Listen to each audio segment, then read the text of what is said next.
Anyway, Lepore, before we close this out, there's one thing I do want to mention about Mark Giordano. Okay. I've loved the way that he's played, but Sheldon Keefe, after the game against Florida, said, Here's it's a no quote. coincidence that in the 3 games he's been here, those are the fewest chances given up.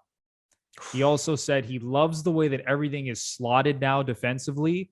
Shift after shift, the team is killing plays before they develop. Okay. So that's what he said about Giordano. And again, we're right towards the end of the podcast here. We're not going to get into it too much, but we just shat on the fourth line. But with Mark Giordano in the lineup defensively, and like we said, when Muzzin comes back and Sandin, and now that you add Giordano into the mix, it's a real difference maker for this team. And I tend to agree with everything that Sheldon Keefe said in that post-game press conference about Mark Giordano.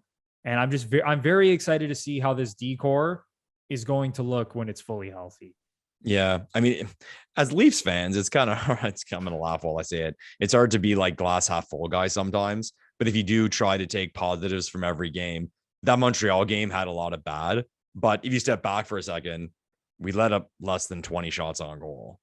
So I think Keefe kind of got shot on for it. But after the game, he had some sort of quote saying, I wish we played that way every day or every game or something. And people flipped out. Well, then you'd go 0-82 and then the Leafs would be shit. You should be disappointed. And no, you know what he's saying. Like if the Leafs are creating that many chances every night and defending that well and giving up less than 20, they're going to do very well.